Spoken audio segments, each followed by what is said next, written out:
Jillo there, H+III+T to boot that dang on time, y'all. Welcome to another edition of Dang on Lap or Trap. Lap is good, trap is bad. This is the third review in a friggin' week, which is why I keep pushing back the Freddie Gibbs review, because, and it's not like a huge deal or nothing like that, but I'm just trying to like break it up or whatever by level of importance and social relevance, if that makes any sense. So Chris Brown is obviously more relevant than Freddie Gibbs, not only in my life, but in the general media. So Freddie can wait. It's a vlog or whatever, so it's whatever.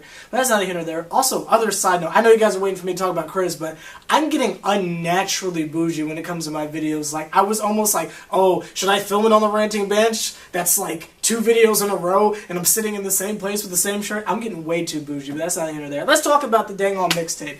So like we talked about this morning, Chris Brown pushed back his album, but he dropped a music video for Fine By Me, I think is the name of it. I just bought the song, and now Royalty is going to be available for purchase on the 18th. You can pre-order it right now, and if you pre-order it on iTunes, $1 of every pre-order goes to some kids' foundation thingy. I don't know which one it is, but so if you're interested in that, go ahead and pre-order it. I'm not going to pre-order it, not because I don't want to help the kids, but because my experience with pre-orders hasn't been that good in the past, so I'm just going to go out and buy it physically, but that's basically neither here nor there.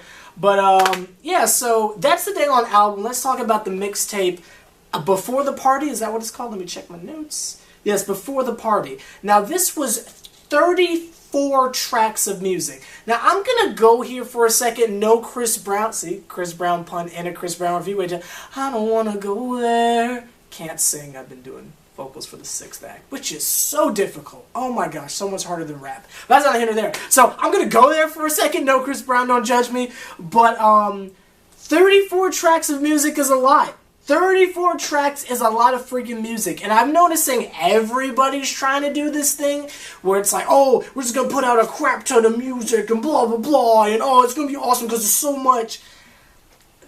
Hiding behind track count doesn't really help anything if 90% of your project is garbage.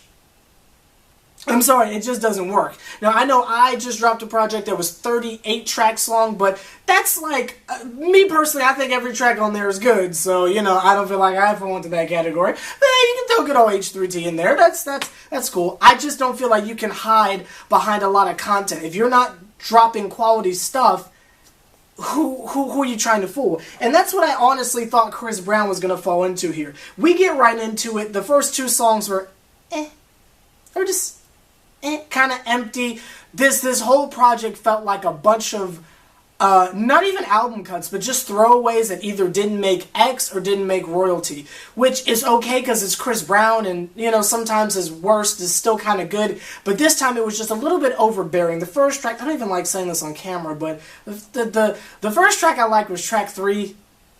I'm not even going to say the title. It's not explicit or nothing like that. I just don't feel comfortable saying it on camera. But you guys know what track 3 was. I thought it was a good song. The lyrical content on this album made me sigh because, I mean, you guys are going to talk more trash about me, but when I think about people like Hitheads TV, he's like, what, like 8, 9, 12?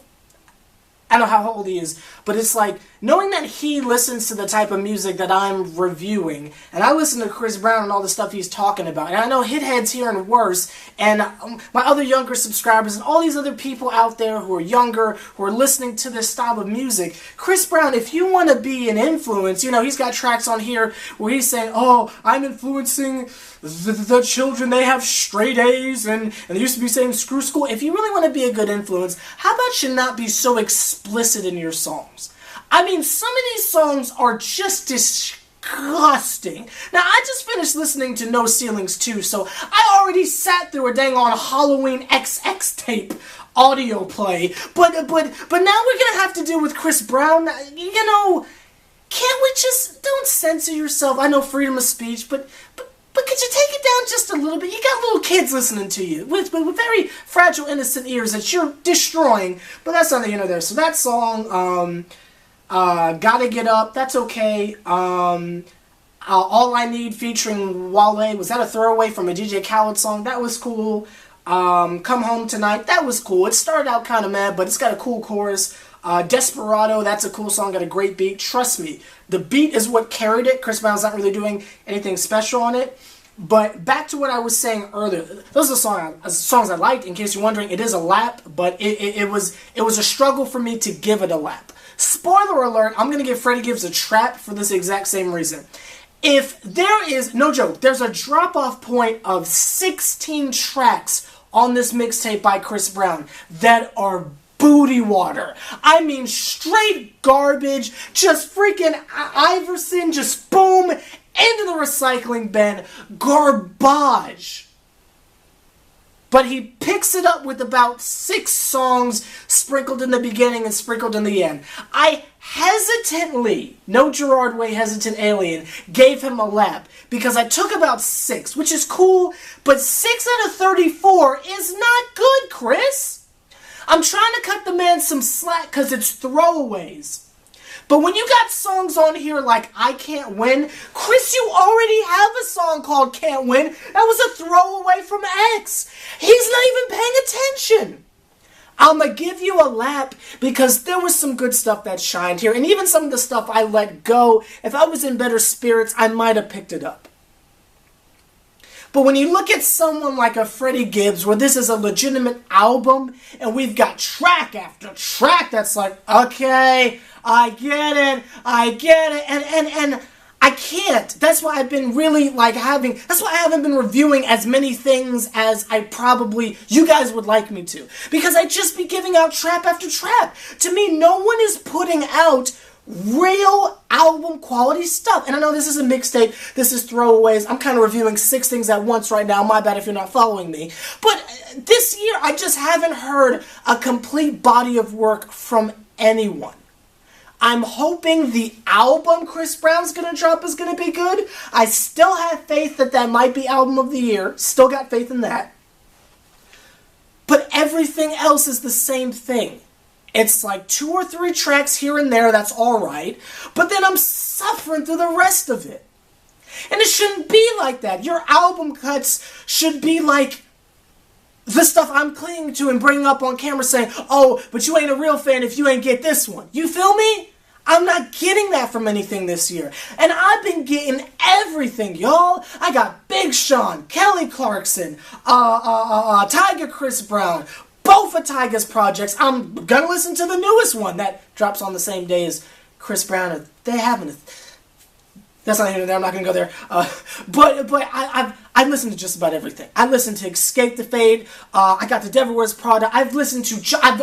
I got a Maddie and Tay album. That's country. I have reviewed and listened to almost every genre of music this year. And I have yet to hear one thing that was start to finish. I mean, I know not everything's going to be perfect. A perfect album is a rarity. But I've yet to hear anything that was consistent.